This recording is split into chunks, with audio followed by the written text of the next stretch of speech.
guys, how are you? I hope you're doing great. Thank you very much for being part of our family, for always watching Mwananchi Digital. And if you're new here, please be sure to subscribe so that you get notifications of everything that will be uploaded here.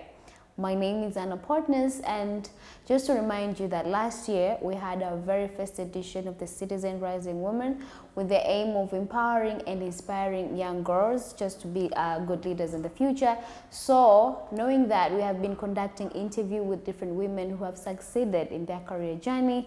With me today to discuss about women empowerment is Miss Hawabai Abdulla, who is the Senior Business Development Officer at TADB Bank. So I welcome you all to join us through this entire interview. I know for sure you're going to learn a lot of things. So my name is Anna Partners again, and I welcome you all. Hi. Hi Anna. How are you? I'm great, thank you. Thank you for having me here. Thank you for agreeing to do this with us. We really appreciate it. You look great, by the way. Thank you. You too. Okay, thank you. So tell us a little bit about yourself first before we continue with our interview. Okay. My name is Hawabai Abdulla. I'm a Senior Business Development Officer at Tanzania Agricultural Development Bank, or TADB, under the Directorate of Planning, Policy and Research. I'm proudly leading the Climate Smart Agriculture function here at TADB. Okay, you talked about climate smart agriculture. I think we're going to talk about it later on. But what are your roles really here? So my role is leading the function itself. So climate smart agriculture, now I can talk about it. Yes, can you talk about it a little bit? It started off as a concept, but has gradually developed into an integrated approach for agriculture development. And it aims to address the intertwined challenges between food security and climate change. And it aims at, it has three key objectives. So one of them is sustainably increasing agriculture productivity to support equitable increase in farm income, food security and nutrition, and overall development. But secondly, it also aims at enhancing, adapting, and building resilience of people, in this case farmers, and our farming systems to climate change. And then third, where possible, mitigate or reduce emissions of greenhouse gases from agriculture. So it's a concept, but now it's an approach that aims to address climate change vis-a-vis our food security. How about, you talked about climate smart agriculture. Just for advantage of people who are watching this right now, how do you differ from normal agriculture practices? All right. So CSA, or climate smart agriculture practices and techniques, include both traditional practices and innovative practices. And so these range from crop varieties, so improved crops or improved seeds, to crop diversity, to the use of renewable energy, to efficient and integrated water management, so irrigation, water harvesting, to organic fertilizers, the use of organic fertilizers and pesticides, to insurance, to weather forecasting, to post-harvest loss management. So it's anything or any practice that at the end of the day refers or supports the three objectives that I mentioned there before. So sustainable agriculture productivity that increases the income at farm level, it ensures food and nutrition security. It enables the resilience of farmers to adapt to climate change, and then also plays an integral role in reducing or greenhouse gases emissions. Okay, and is this something that you dreamed of doing, or growing up, did you always wanted to do this, or it just came up when you were growing up, you just happened to love doing this? So I grew up having a purpose and devoted to promote impactful and sustainable socioeconomic development. And as you know, we cannot speak about sustainable development in our societies, in our communities, without talking about the effects and the impacts that climate change has. But aside from that, by profession. I actually studied climate change at my university. So I do have a background, and that was one of the drivers to why I'm leading such a role. We all know that Tanzania's economic development depends more on agricultural sector. We all depend on it more. And as a bank that deals with farmers directly, and they say that the number of the population of women who works or are employed in the agricultural sector are women. What strategies do you have as a bank that are there to empower these women? Okay, so agriculture remains to be a source of livelihood for approximately 65% of the Tanzanian population. And a significant number of this population is actually women. So as climate change and its severe impacts continue to impact several different sectors, but agriculture is the most affected sector and the deepest one to be impacted. And of this, because women are the significant number that are involved directly in agricultural activities, you find that providing or enhancing equal opportunity and economically empowering these women farmers through climate smart agriculture is becoming ever more critical for us to ensure that there's sustainability and there's equitable sustainability in the agriculture sector and in our rural development. So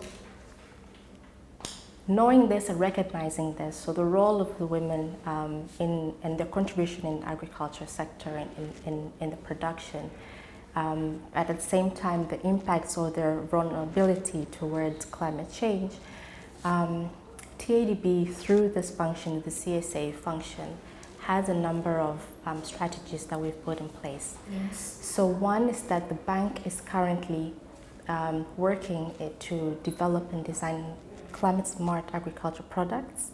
So this will be specifically tailored, developed so that to address specific climate issues that are facing or women farmers have been facing in whatever value chains that employs a bigger number of women.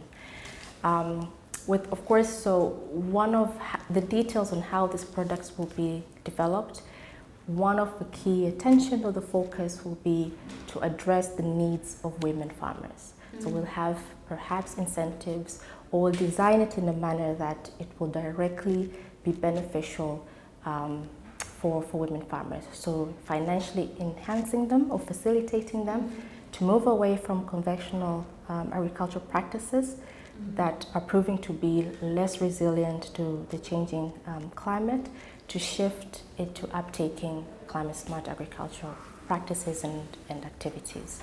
So that is one. So the second strategy, or what the bank has in place for women, is developing. Right now we're currently designing women products or that will be facilitating or providing loans with the lowest interest rates to cater for whatever financial requirements or credit requirements that women-led groups, farmer groups or women farmers would be requiring. So the bank also has a guarantee scheme where we provide up to 50% guarantee to loans that are being provided by our partner banks. So we have a number of partner banks that are on board, and through these partner banks with our 50% guarantee, then a significant number of women farmers will be able to get the credit facilities through these various commercial banks. The other thing that TADB does is that we currently have an irrigation redevelopment program that ensures we are promoting or we're trying to shift farmers from being dependent to rain, so moving away from rain-fed agricultural activities to irrigation or irrigated agricultural practices.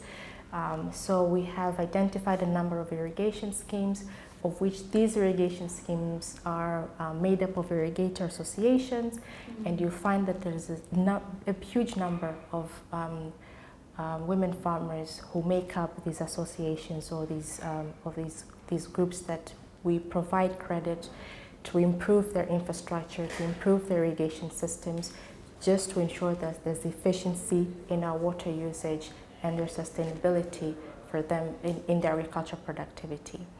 The other thing that we do to ensure that we're not leaving behind women and recognizing their significant role and the contribution in agriculture sector is that one of our mandates is also to provide or building capacity. So building their capacity as women.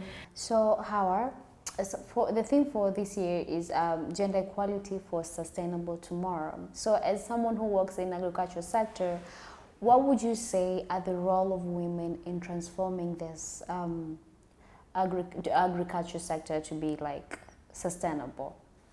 So women and girls, I believe, are the most effective and powerful leaders and change makers that the world needs today for a sustainable tomorrow, especially pertaining issues pertaining the ever-changing climate. Given equal opportunities and being equal players in decision making for climate adaptation, mitigation, for sustainability, realizing actual and true sustainable development is inevitable. So women should be at the center. So women should take charge, and given these opportunities to be decision makers, then they play an integral part in ensuring the sustainable agriculture and rural development. So Howard, talking about taking charge for women, well, you have to do that if you're given an opportunity. So let's talk about your bank. What are the things that they do to support women, especially in workplaces? So as a young woman coordinating a specialized function like the function that I'm leading here at ADB, I'm profoundly proud to be part of a team that values and believes in young talent, but not just young talent, but women to lead. TADB provides a conducive working environment that nurtures the growth of its female staff. So every team member rather, is given an equal opportunity to excel and to deliver at their fullest competence and potential. So it is a privilege to be working at an institution where the head of the institution, despite being a man, encourages and ensures that women in their numbers are among key decision makers in the boardroom. So we have a number of women leaders within our bank that actually sit in the MANCO and are key decision makers. So despite of all this effort that have been made by government organizations, you guys are doing an amazing job to make sure that women are being empowered. But still the number of women in leadership positions are still low. What do you think is the problem? You as a female leader, just let's talk about it. What do you think is the problem here? So I think there is still an issue, there's a preconceived societal perception of women taking up leadership positions as society, driven by our customs and traditions, that women are seen to belong, in the kitchen or in the farm or any other place, but not in leadership roles in the office or in the corporate world. So because of that perception, then I believe not enough has been done to provide women those opportunities for them to take up these roles or be given an opportunity to actually demonstrate their capabilities, their abilities to lead. So the other thing is, despite women being glorified to be multitaskers, that we have high integrity, etc., but I strongly believe that women have lesser confidence than men, especially when it comes up to taking up or stepping up and taking up these leadership opportunities and leadership roles, and say, you know, I can actually apply, I can actually you know, demonstrate that I can actually lead or take up this role and lead. So we need to step out of that bubble and realize that we have superpowers within us, that we are capable and more to actually take up these leadership roles, because I believe every woman is a leader. We are born leaders. We just need to be given an opportunity and be nurtured and believe that we can actually lead. Okay, I love that you say that women, we have superpower, because actually being a woman itself is a superpower. We can multitask, as you said. We can do a lot of things that men cannot do. So we actually have superpower. And you answered the question that I wanted to ask you next. I wanted to ask, what should be done to make sure that we get rid of this issue? Because I like to be asked every time, okay, what should we do? Okay, we want more women in the leadership position, but what should be done? But what is the contribution of men to make sure this is happening? What should men do to support this struggle of empowering women? So I think men have already started showing their support towards women taking leadership roles, because I believe for every woman that we're seeing, you know, leading organizations or leading the various positions in institutions, in organizations, for men to continue empowering and supporting women to take up these leadership roles, and realize that you know, we're counterparts in driving, you know, our businesses, in driving our organizations in growth, etc. At the same time, women should be ready to grab these opportunities, these leadership positions, and prove that we're actually capable to lead these positions and these opportunities that will be given. So before ending our interview for today, I want to ask you one more question. Looking back, what are 3 pieces of advice that you have for your younger self right now? If she's watching you through Mwananchi Digital, or like young female who wants to become leaders in the future, what advice do you have for them? Wow. My younger self, I would definitely tell her to embrace and celebrate her uniqueness. The uniqueness is the superpower that we've been talking about. To be confident, continue being confident, and believe that she can be anything if she puts her mind, determination, and being consistent, working towards it. Amazing. I think I'm going to take that one too. I'm going to take that advice as well. Thank you very much, Hawa.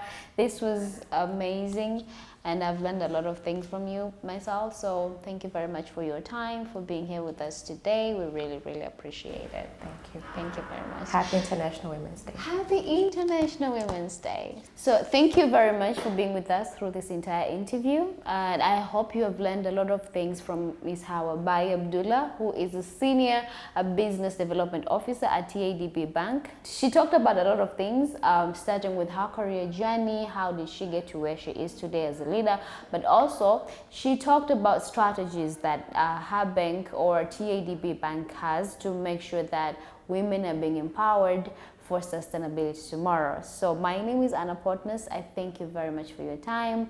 Till next time, bye now.